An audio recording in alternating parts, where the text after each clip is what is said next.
How you doing, everyone? Welcome to another episode of the Beyond Impact podcast. My name is Colin Egglesfield, and on this show, I love to bring people on to share with you the people that are making massive impact in their industry. And today, I have a very special guest who's going to be talking to you about how to navigate breast cancer. Now, this is not something that I'm sure a lot of people want to be talking about, but I think it's necessary because as a 3-time cancer survivor myself, there have been plenty of times when I have had so many questions and have needed to talk to someone and have needed the support group and the community to help me just get through the cancer journey. And so today's guest is someone who I've known for a few years now. She's an incredible woman, and she's been dedicating her whole life to supporting women who not only are navigating breast cancer, but also with losing weight. She just cares about making sure that people are taken care of. And I'm just excited for us to have this conversation because this is near and dear to my heart. And for anyone out there who is navigating their cancer journey, you're going to want to stay tuned to this because we've got some great resources to offer to you. And just to remind you that you are not alone in this experience. I know this can be scary, and I know that sometimes it can feel that you're alone in this process, but I'm telling you right now, this show is going to be amazing and incredible because we're going to be giving you a ton of resources. So without further ado, my guest today is Dr. Lisa Murphy. She is a doctorate-level board-certified family nurse practitioner who specializes in lifestyle, obesity, and bariatric medicine, helping patients transform their health through a holistic mind, body, spirit approach. She's also the founder of the Arise Up organization and creator of the Fearless Method, a clinically proven coaching program that reduces the fear of cancer recurrence for breast cancer survivors. Her groundbreaking research showed a nearly 30% reduction in fear levels, and she's now bringing this powerful evidence-based method to survivors everywhere. So, ladies and gentlemen, please welcome to the stage Dr. Lisa Murphy. How you doing, Lisa? Welcome. Hi. Thank you for having me. I'm so excited to talk about this very important research and program I've developed. Absolutely. Thank you for your time and for this opportunity to just have this conversation. And as I mentioned in the introduction, as someone who has personally experienced my own cancer journey, I think what you're doing is so important and so useful. And I just would love to have you share with us a little bit about your background and what was the impetus for you to create this program and just get into medicine in the first place. So I've been a nurse for 20 years. I started in my field about 2006. And immediately after graduating nursing school, I went into the operating room, and where I was working in general surgery. And a big part of that is breast cancer surgery. So I would be the nurse receiving you through the door, and I would help you get to the bed and, make sure that you felt supported in the journey of coming through to surgery. And that was the first step. But what I noticed there was this sort of pattern to the woman coming through the door. There was this look on their faces of, I am so, so scared. And it really struck me. It was this moment of realization that this looks different than most of the other patients coming through the door. We would do hernias and things like that, but this had a different feel. And immediately I connected to my patients on a different level. And there was one surgeon that I was very close with during my time in the operating room. And so when I was leaving the operating room, he had asked me to come into the office with him. So I did ambulatory care, and I was the person that received the women in the moment of the diagnosis, right? So whether that was a radiologist telling them of their diagnosis or their primary care provider, we were often one of their first calls because it was a very well-known practice. And I spent about 4 years helping women through the process of surgery, getting to surgery, making sure they were medically cleared. And I think this is where I saw the most fear, because this is where women will think about that aunt that they know, or what the grandmother that had a bad experience with breast cancer, and almost immediately panic develops. And as I was going through that part of my career, I decided, I want to kind of get into the medical oncology part of this. So I then shifted onto the unit, and I would be taking care of women with a lot of cancer concerns, a lot of breast cancer patients in general. And I would hang chemotherapy. And then I uncovered a whole new level of fear. Here they are, getting treatments, and they're losing hair, and they have just lost an organ that meant a lot to them for obviously so many reasons. And these fears were just so prominent throughout the journey. And this was about 10 years of a journey. But the one thing I noticed most in all of it is that there was this underlying fear that this cancer might come back. And I think that of all the fears and the things that I was, picking up on along the way, that was the one that stood out most. And I thought very early in my career, is there some way that I can help women, experiencing this type of cancer handle this better? And I had an aunt, my Auntie Terry, and she was diagnosed as a very young woman. She passed at 43, and she was my light growing up. And so that loss was very big for me. And I think that what has happened ever since is, if you believe in, the person guiding you along from a deeper place, I will like randomly see the breast cancer symbol along the way in my journey. And all along, I have been developing this program for women to manage their fear of cancer recurrence. And it took me about 10 to 15 years to really develop this. I would be driving in the car, and I'd have a thought, and I'd write it down in a book, and I had all these different pages, and I felt like a mess, but I knew there was something there, and I knew it was coming from my heart. And so I decided to then, into my nurse practitioner years, once I got trained as a nurse practitioner and developing my career onward and professionally growing, I had gotten into a doctorate program. And that's where I really decided to delve into the research on this. Like, how do I prove that what I'm feeling in my heart, what I know I'm intuitively picking up on, how do I now discover a way to help the women actually heal this as much as I can? And over this approximately 10-year journey, I'm sure you've met a ton of women who have gone through their cancer journey. And so how would you say that you help shift their mindset from fear to a feeling that they are not alone in this experience,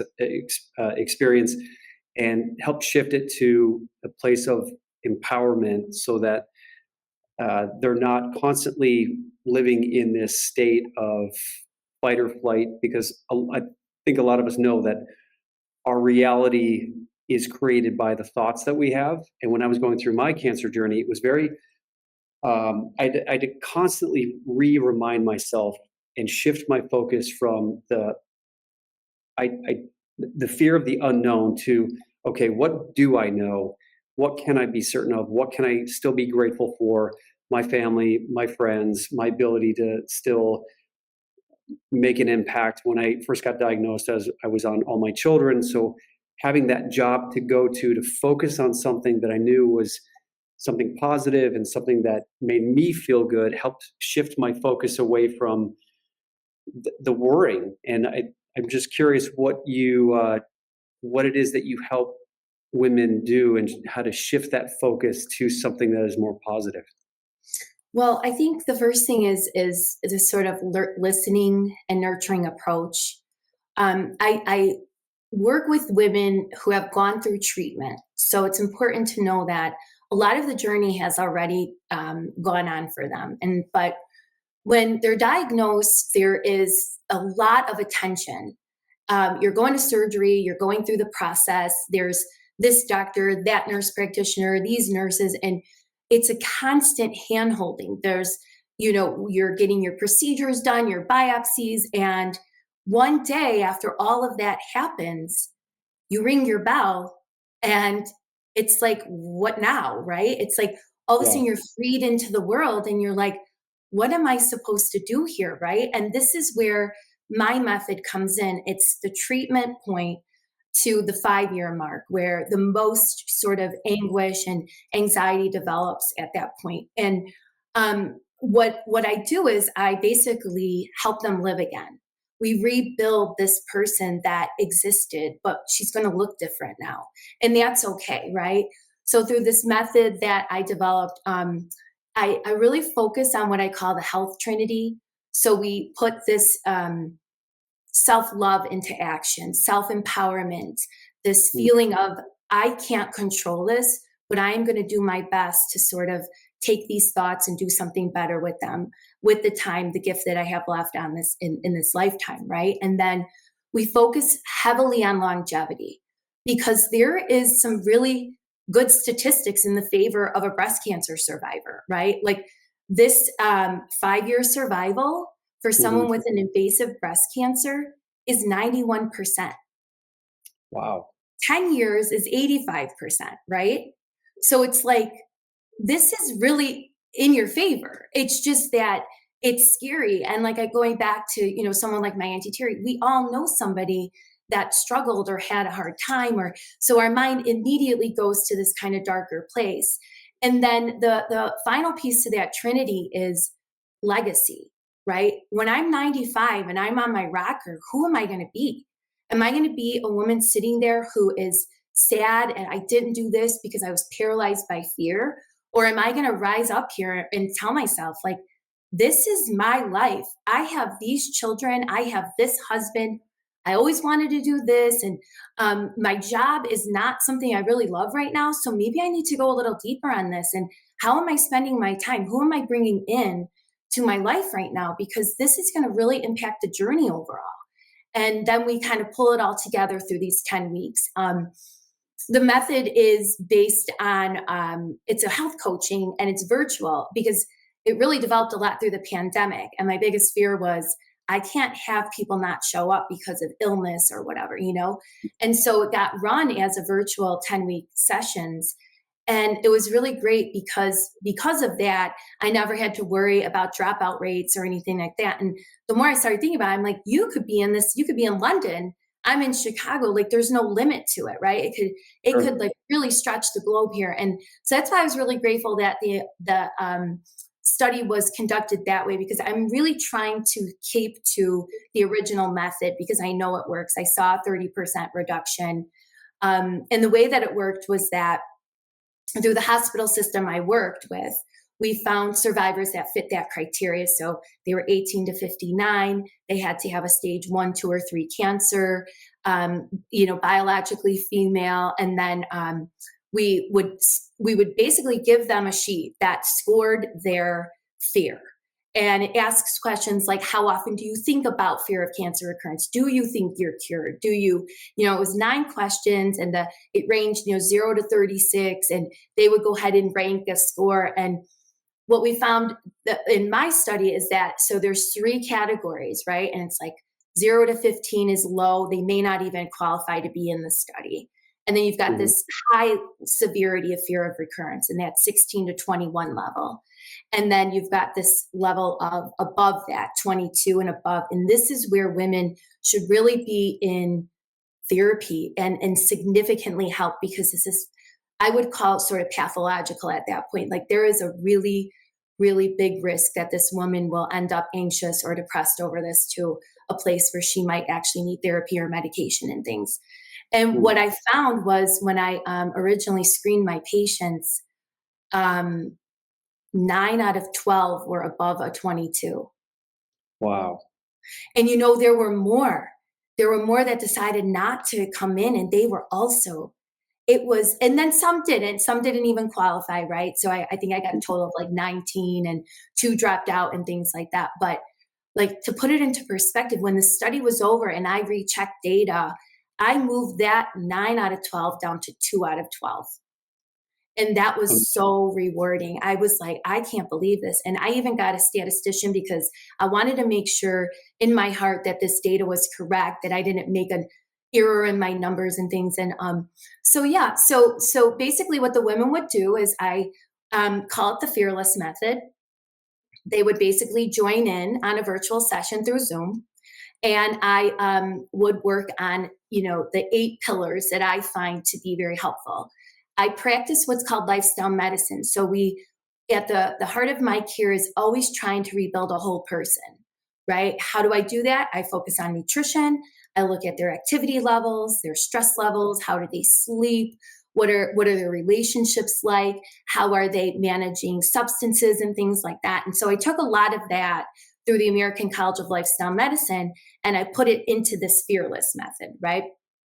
So you would log on for the fear session, and everybody would kind of introduce themselves, and we went over things that I would tell them about their survival statistics, which is huge. Like even your eyebrows were raised, right? Like if you don't know that statistic, you might be living in unnecessary fear, right? And we go Right. through the definition of this, like what is it even? And it's this feeling that I'm so paralyzed by fear that it could recur, that it could come back, that it could progress, and this is interfering with my life. So we go over fears and triggers and target what we can help the woman cope with, right? That's Um, amazing. yeah. So And would you say, and this is a program that you now do and you conduct these fearless method group sessions that are, what is it, 10 weeks 10 weeks, long? 10 10 weeks. weeks. And for the patient clients that do sign up for this program, what would you say, we talk about the fear of the recurrence. Can you share with us specifically what are some of the common fears that you see in women post-treatment after having breast cancer surgery? Absolutely. So I would say there's still some lingering treatment concerns, right? So hair growth, a lot of times chemotherapy has led to, hair loss, and then there's lingering fatigue from radiation. Most people don't know that they could be extremely exhausted for 8 to 10 weeks, 12 weeks sometimes. So they're scared. Why am I so tired? Why can't I get myself back up out of bed? And they just don't know this. And then there's, like I said, the fear of cancer recurrence, the fear, will I be loved by my husband? Will my plastic surgeries go okay? Will I ever be able to look in the mirror again and feel whole again?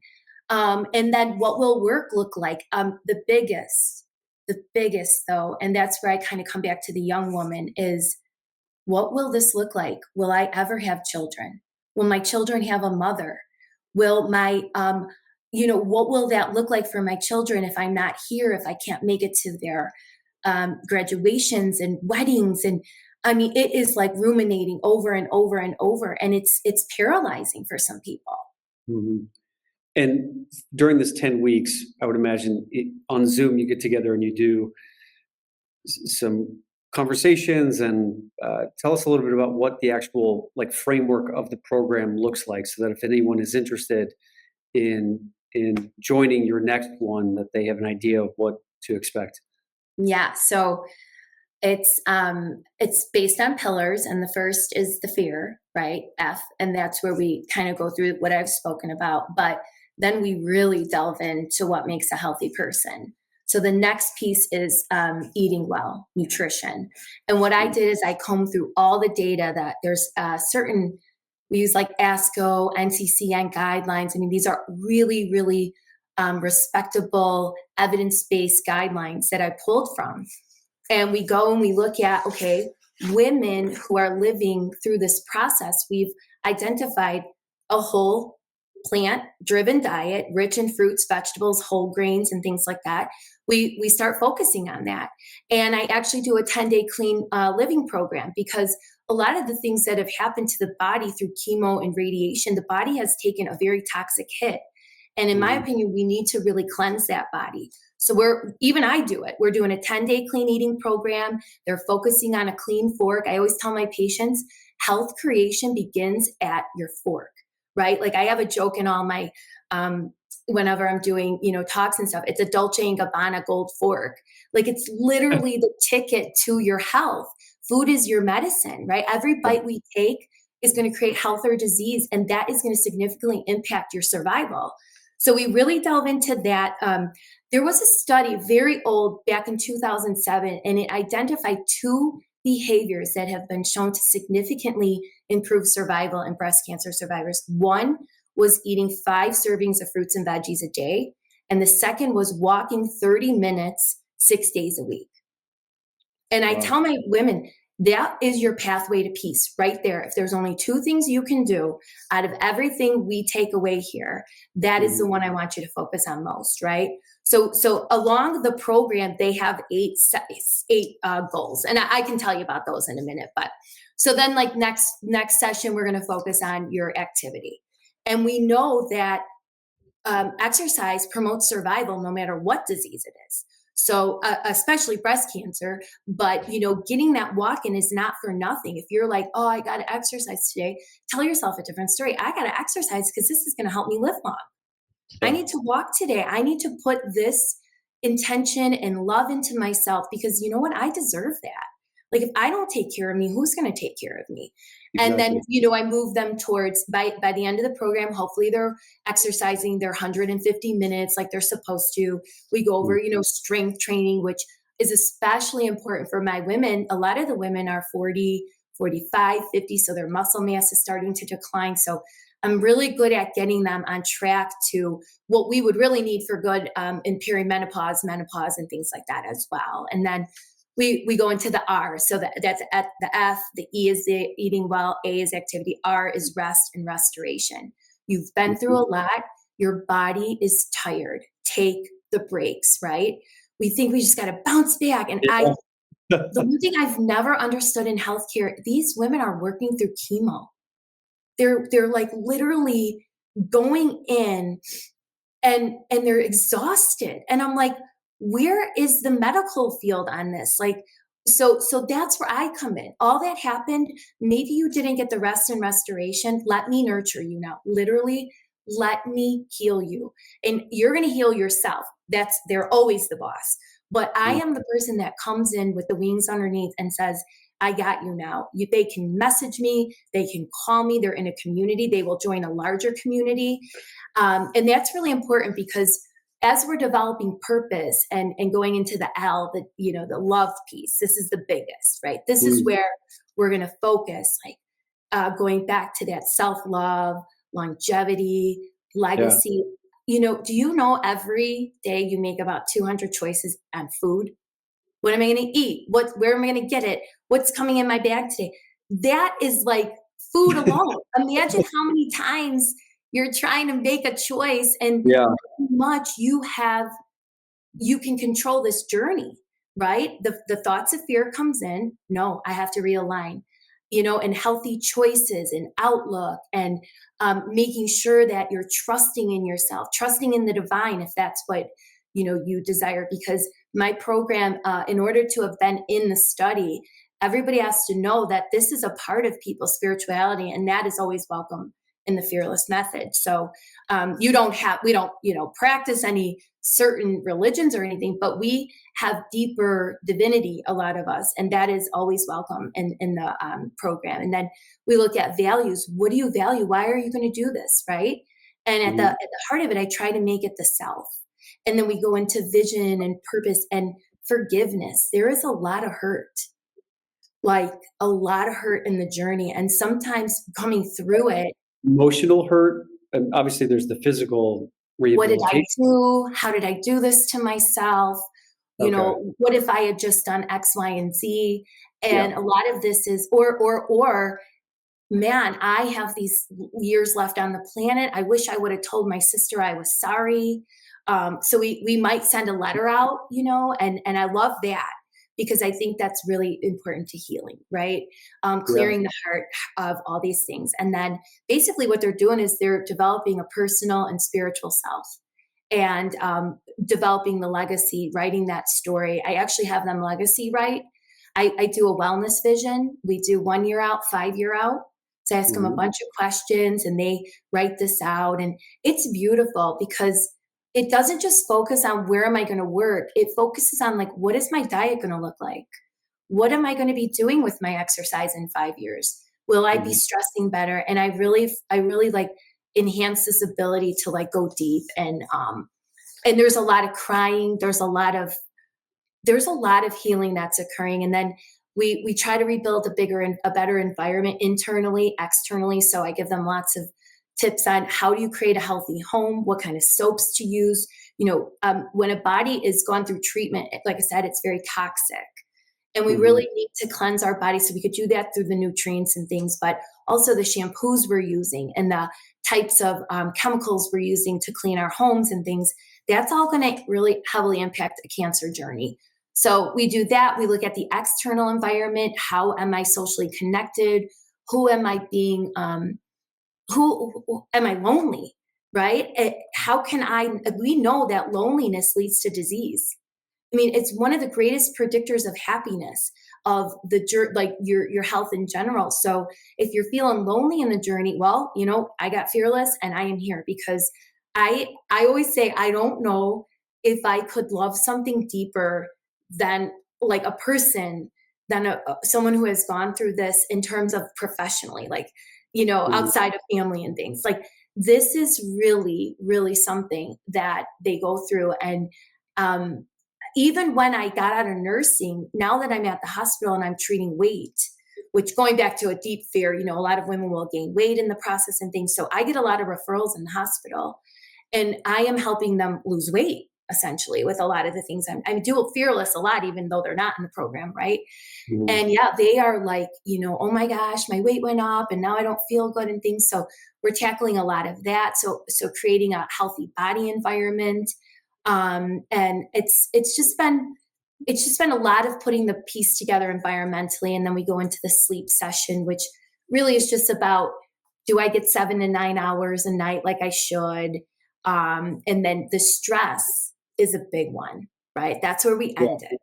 And this is where I really bring in that mindfulness piece. This is the gratitude practice. There was a study done where they had, I think it was like 20 participants, and they had the women write a letter of gratitude to somebody. They got to pick.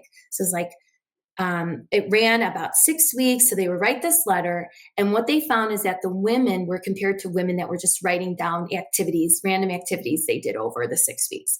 And the women who wrote the gratitude letter experienced less fear of cancer recurrence. Wow. Right. So we do a lot of that. And we're also looking at,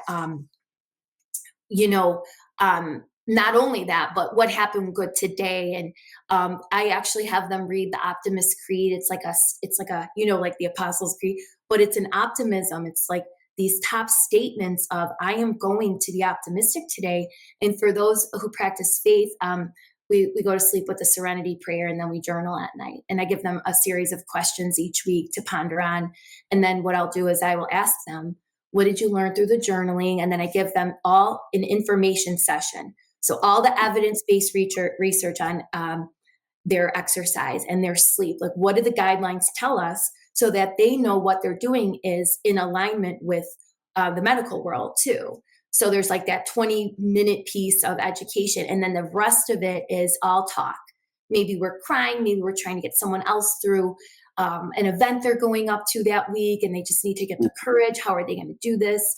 And, after that, that's where I scored them and made sure that this made a difference. And it was beyond my greatest desires, or I guess the word is like, I really did not envision such an impact. And I'm beyond proud of it. Yeah, you should be. I mean, this is incredible. You're speaking my language, and I'm really happy to hear that you look at the approach to healing and medicine from a fully integrated 360-degree mind, body, and spiritual support system. And this is where I get frustrated and confused about the medical industry, in the sense that during my, all of my diagnoses and meeting with doctors and just even with my general checkups, I don't think I've ever had a doctor ask me what I eat, what kind of foods I put into my body. I mean, nutrition is such a huge component of health and wellness. And I say this all the time. I never wish cancer on anyone, but what being diagnosed with cancer provided to me was the opportunity to really look at, what am I doing? What am I exposing my body to? What am I putting into my body? So that I could get more educated on what are the healthiest foods to be consuming, because there's no guarantee that we're never going to have some sort of health challenge.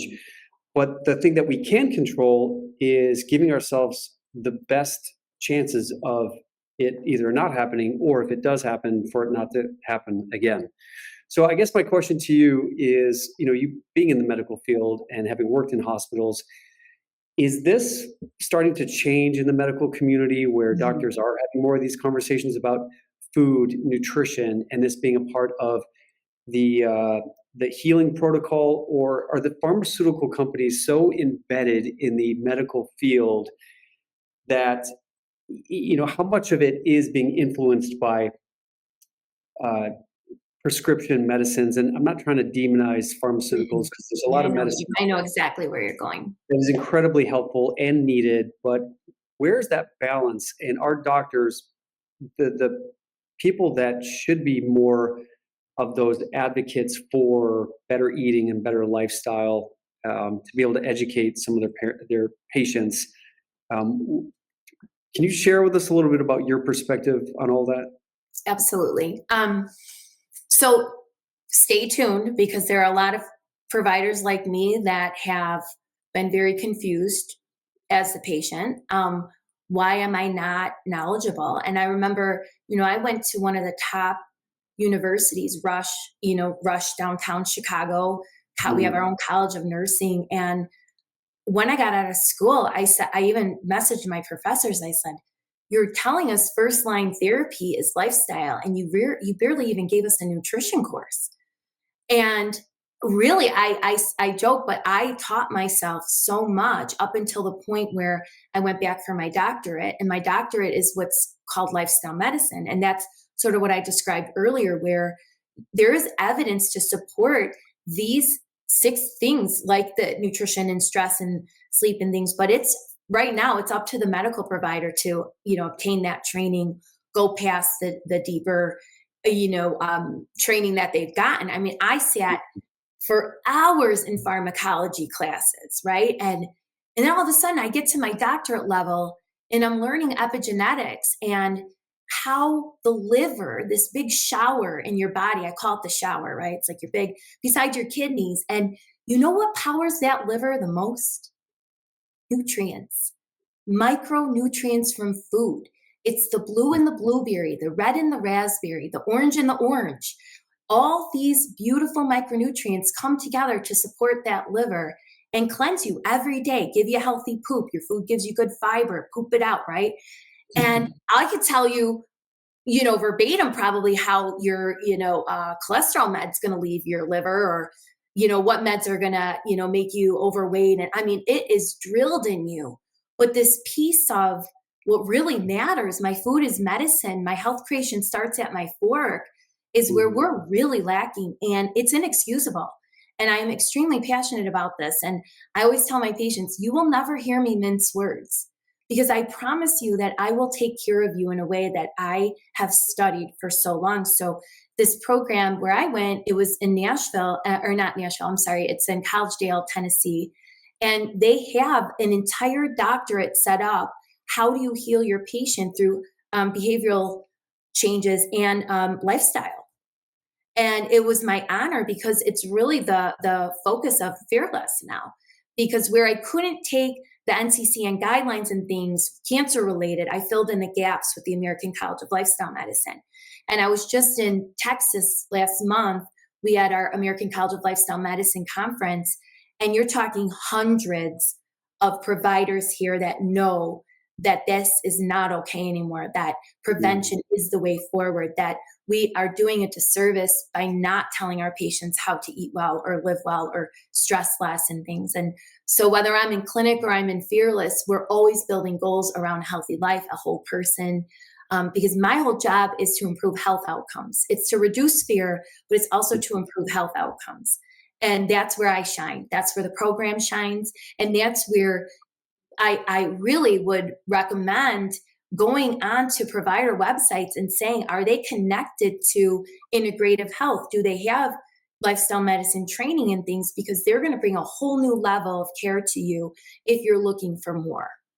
And when you go into the cancer side of it, I've been out of the cancers in terms of like I do weight management now. So I'm a little fuzzy on the best guidelines and, what chemos are we giving and things like that.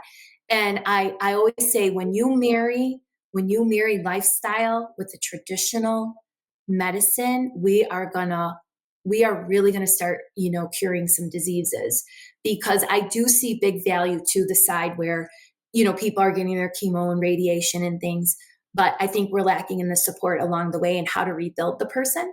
And I think that's where we're going to start seeing a lot of research happening and a lot of movement because all the providers are waking up and saying, especially me, who have been in it for a while, right? If it's not in your training, you might not know better, but I know better. I've been at the bedside. I've hung chemo. I've held here while people are not, vomiting, nauseous, and watch them ring their bells and things. And I know that they're all looking for better. Mhm.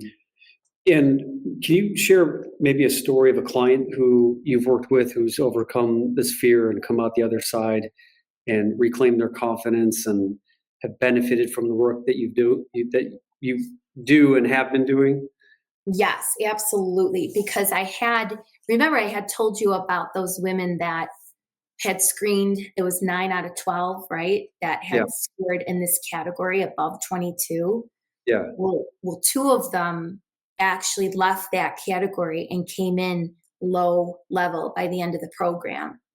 And that was amazing because technically if they were to find me on the internet and they scored themselves, they might not even qualify for the program anymore, right? So one of my patients was 53 and she had ruminating thoughts. She kind of over in her head over and over and over and over. And she went through all 10 weeks. She showed up every time. And by the end of it, so I'm trying to find it. I have the scores. When you look at 0 to 36, I think she was, mid 20s. And she came down until I think it was like an 8 that she ended at. And then I had another woman who, my goodness, she was, BRCA positive. She developed the cancer, trying to get everything done on the way. And you develop the cancer. Now you're going through the mastectomies. They're removing ovaries because the potential for estrogen to fuel cancer growth and now reconstruction. So I really was shocked. Her score came very high, like in the clinically significant, also down to like an 8 or 9. It was Wow, amazing when I really started putting this into perspective. Like this is really reversing their fear of cancer recurrence. that's incredible. Mhm. Can you share a little bit about some of maybe the rituals that you actually share with your patient clients that help them, for any listeners out there who are actually wanting some practical tools to start implementing right away? Is there something that you can share with us here as far as like physical or mental, emotional exercises or Yes. Yes. rituals that you give to your patients? Yes. So because I believe in creating the whole person, I'll tell you my top 8. Okay. Um, the first is to manage the fear better. And so if you wake up to optimism, the Optimist Creed, and you go to bed at night with a journal and you sort of release these fears and journal, maybe, 3 things that went well that night or that day, or, some things that kind of on the bright side, right? Or, this came up and how can I work through it? I noticed that when that subject was brought up about cancer, my heart just melted. And what am I going to do next time? And that's where, again, realign with that Trinity. Self-love. I love myself. I'm going to help myself right here in this moment. I'm going to move on through the longevity piece. This is my story, right? I'm going to write this ending. And then we go into that statistic, that study of 5 fruits and veggies. If you can do anything for yourself, get 5 fruits and veggies a day. And the American Institute for Cancer Research has the top 26 anti-cancer foods. And it doesn't matter if you've had a cancer or you're trying to prevent recurrence. It's the same list, and it's blueberries and broccoli and all these amazing, dietary food choices that we know keep cancer long gone. So that 5 fruits and veggies, getting your walk in. So if you're exercising and you're getting 150 minutes a week and you're strength training, great. But if you need to really start, you need to start walking, because that's going to promote survival, and it's peaceful. It doesn't hurt joints. So that would be your 30-minute walk 6 days a week, but you have to build up. So if it looks like 10 minutes, great, don't hurt yourself. And then in the study, and what I highly recommend is taking a 1 hour cancerification a week. Ah, So I like that. What is this? this is not about cancer. This is not going to Gilda's Club, or this is about, I'm going to a massage. And it's like you and yourself, right? Or you and your girlfriends, or that loved one that, I'm going to take a walk with my grandma. My grandma might not have that much time left, so I'm going to go sit with her. Maybe I'll go pray the rosary with her because she loves to pray the rosary, whatever that looks like, right? But that's unique, and it's very self-driven, and people will do that once a week, and we track that. And then journal and describing the legacy is a big one. Sit with it and add to it. Right now, you don't have to come up with a full plan, but what is it going to look like, right? And then commit to a healthier environment. I'm going to join this support group. I'm going to look into the church that is whatever, or what, not only do we have lifestyle medicine, we also have blue zones, and blue zones are regions in the world where people live like centenarians, they call them.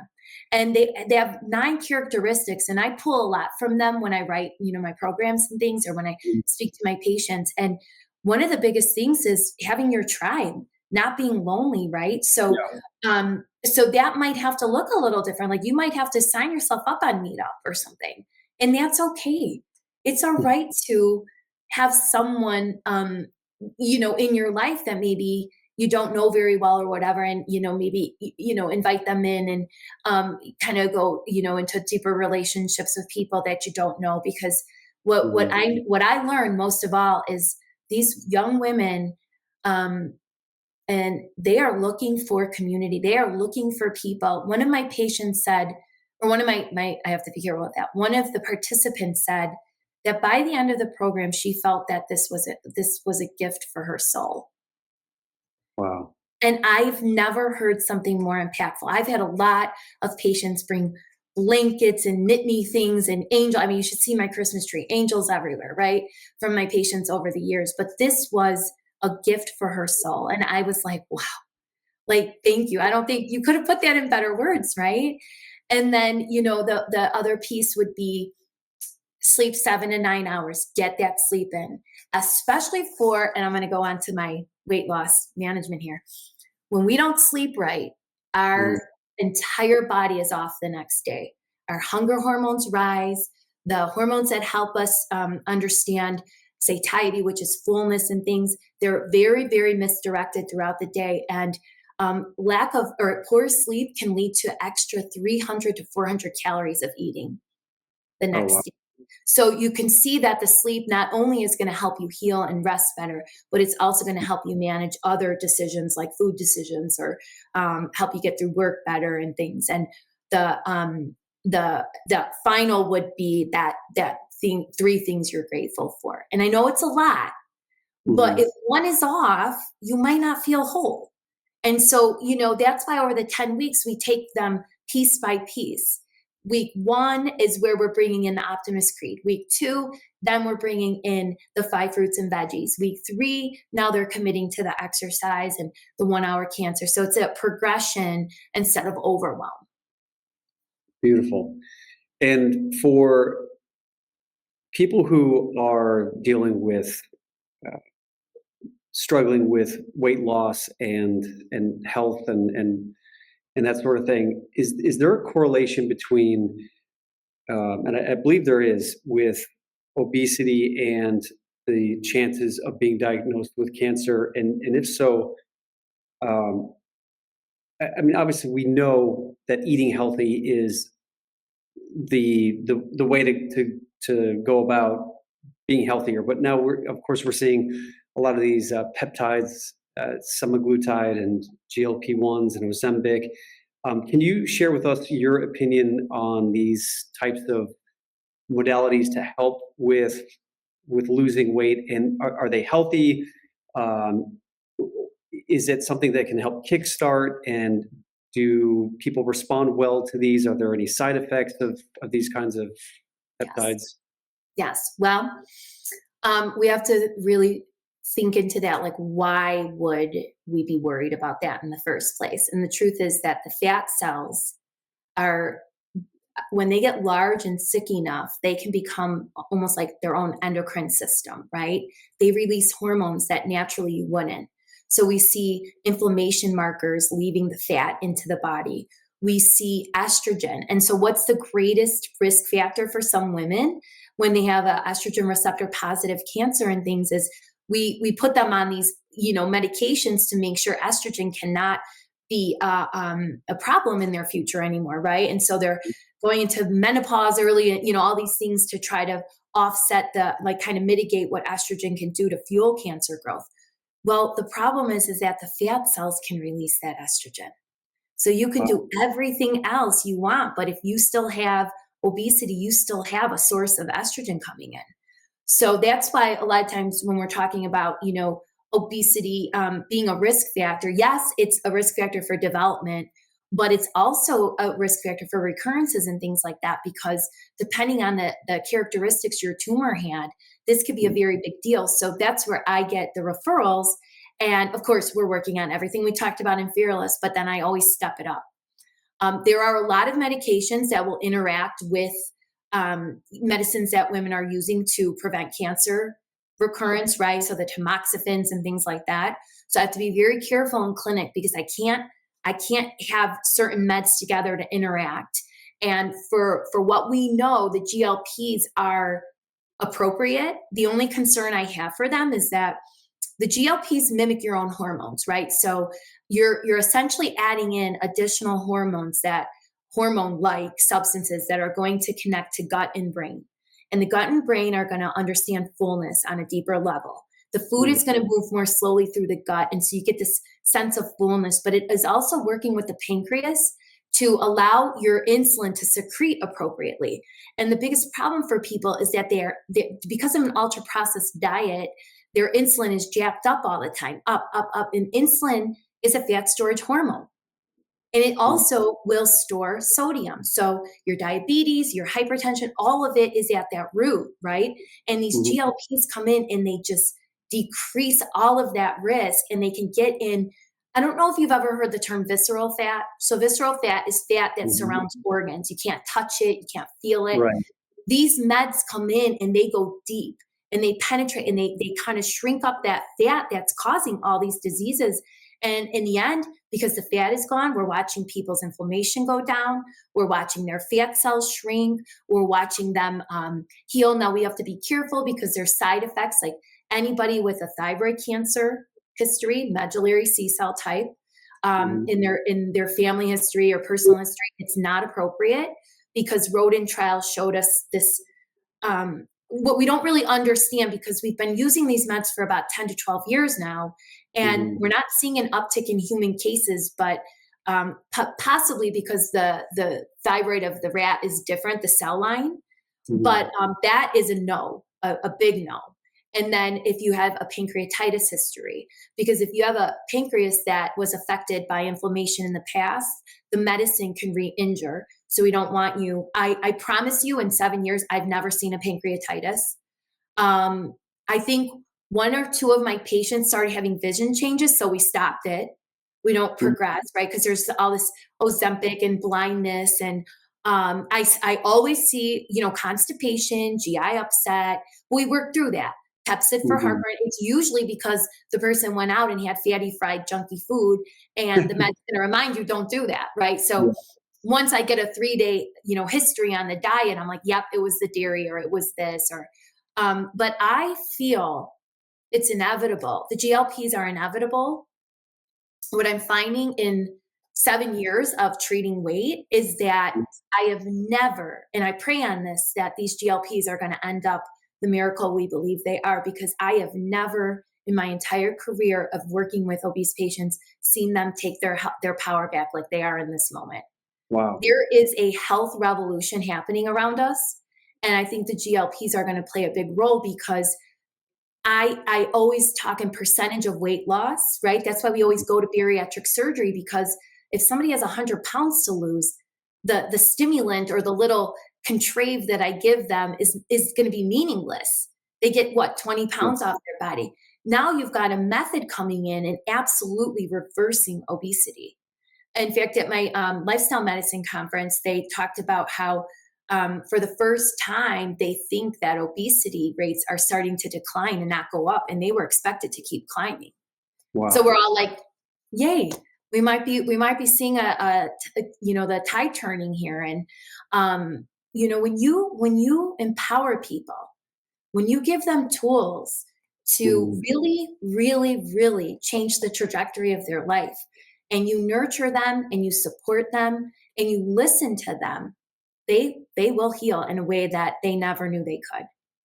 That's incredible. It's really good to hear. And it sounds like, just with the right counseling and with a healthy diet, sounds like this really could be the opportunity for people to, like you said, take back control of their lives, which is really great to hear.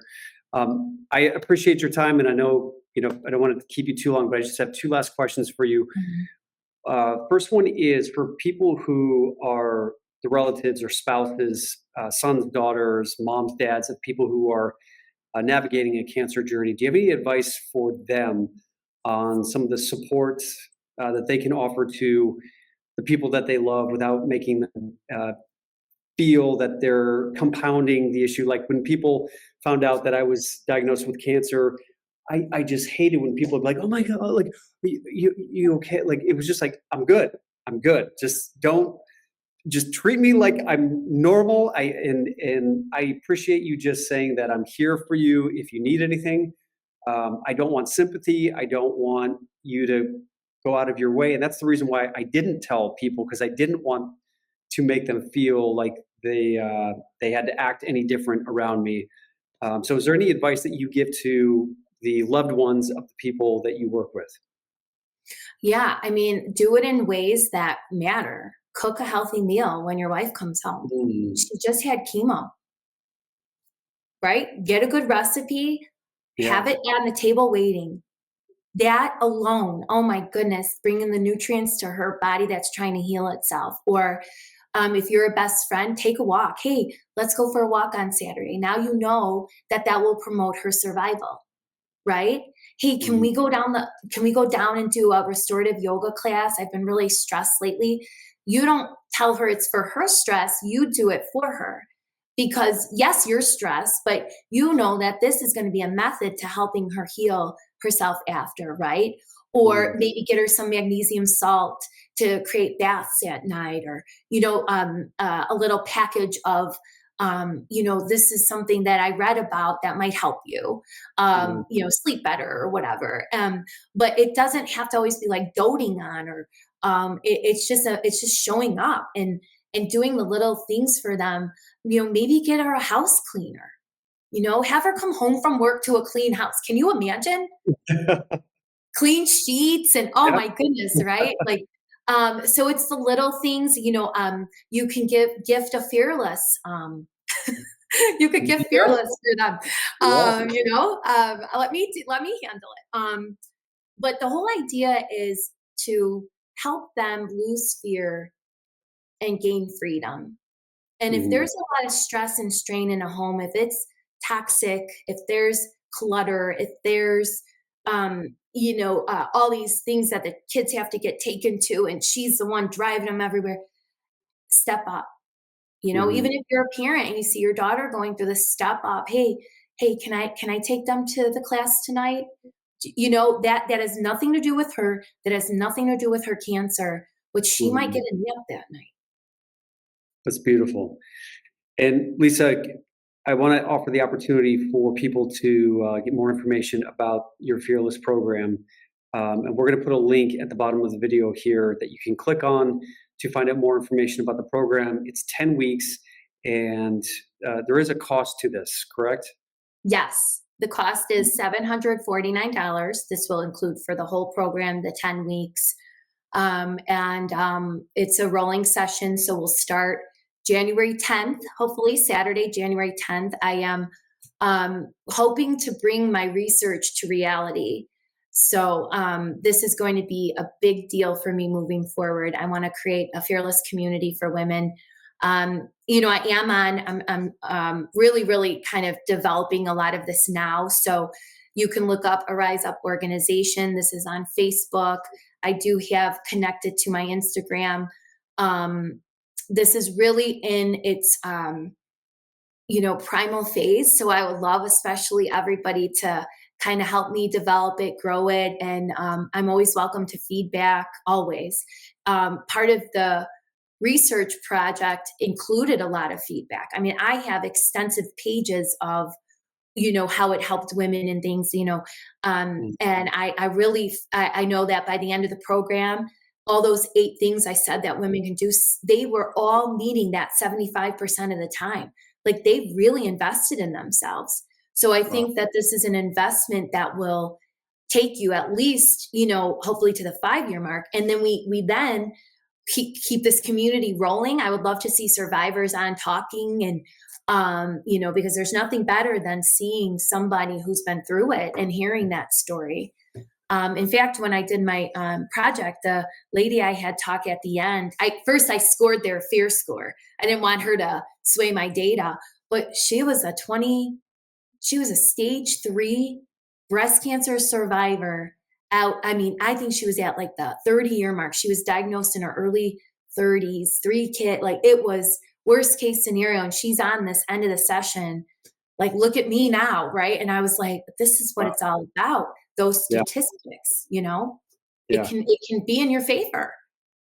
Yeah. Well, Lisa, you're doing incredible work, and the main reason why I came up with the name Beyond Impact, because it's not just about the impact that you're making in the present moment by showing up, but the residual outcome for years to come after the work that you're doing, what that has the opportunity to not just impact the people that you're working with, but their families and their children. And you're truly creating this legacy impact that I love to talk about. And if you could just share with us, lastly, before we sign off here, and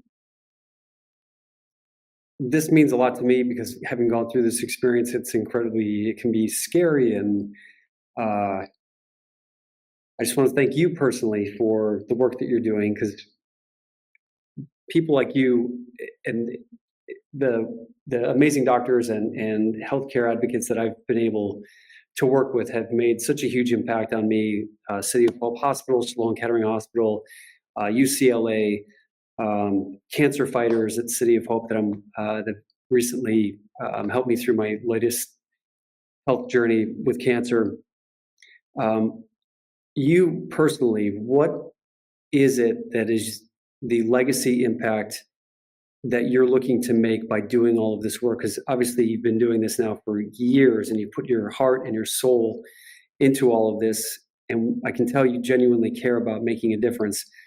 Um, for you, if I could hear from your own words, why does this matter so much to you, and what is the long-term legacy impact that you're looking to make?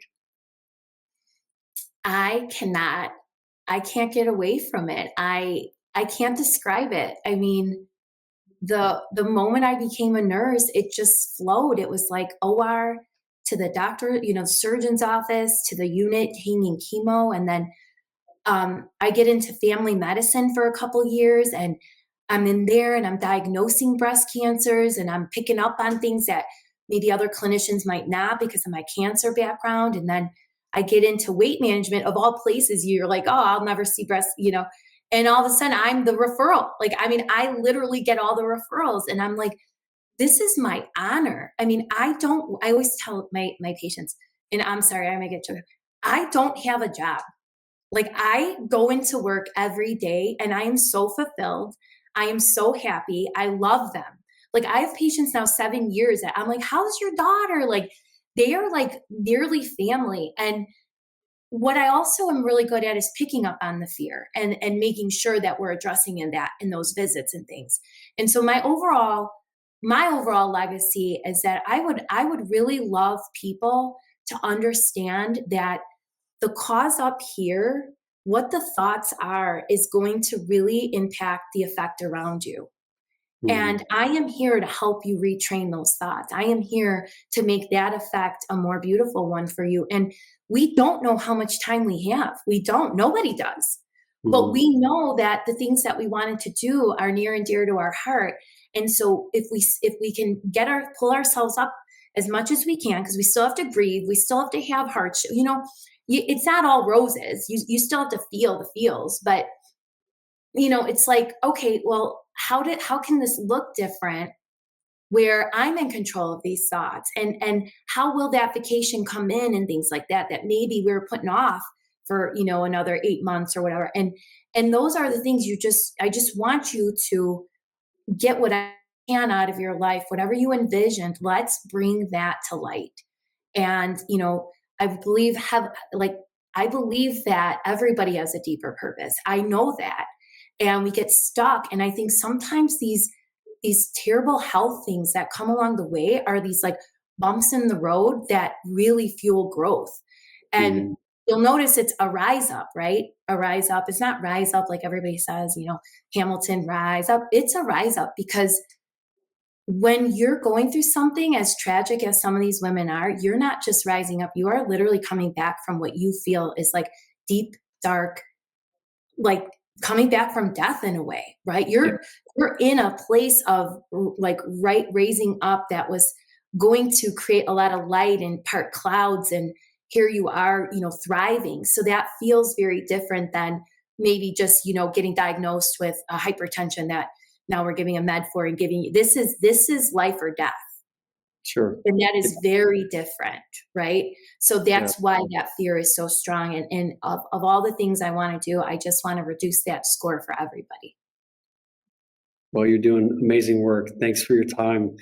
For anyone out there who's interested in learning more, again, the link to find out more about the Fearless program and how you can join Lisa's next cohort on January 10th, is it? Saturday the 10th, because my favorite number is 10. Okay, awesome. Be sure to click That's on that really link. why. All right, amazing. Well, Lisa, thank you so much for your time. I'm giving you a big virtual hug here, Oh, you too. and I'm I think so you're happy amazing. you had me on. I'm so Yeah, grateful. Seriously. I was like, oh my goodness, what a great message I watched some of the podcasts getting ready. oh, So good. I was very, very also like, extra excited because I was like, wow, these are some people making a difference for sure. And you're one of them. So thank you so much. And you're not just cool because your son's name is Colin as well. Yeah. Yeah, right.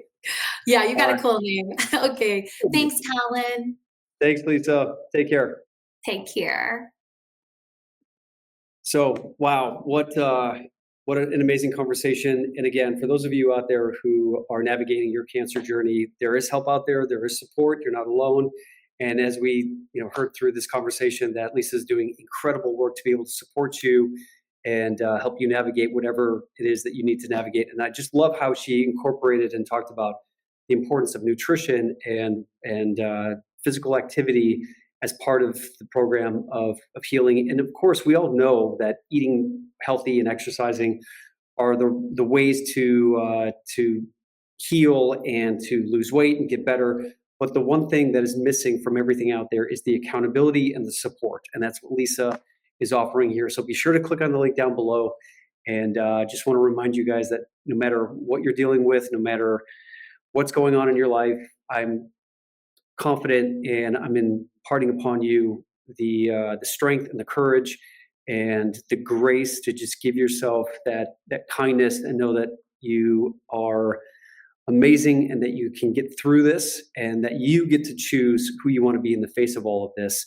And I always choose to just be courageous, inspirational, self-expressed and bold, so that no matter what happens, including the lights going out in the studio here, I don't know if you guys noticed that, that you just can keep continuing to stay focused on your mission, focus on sharing your voice because your voice matters.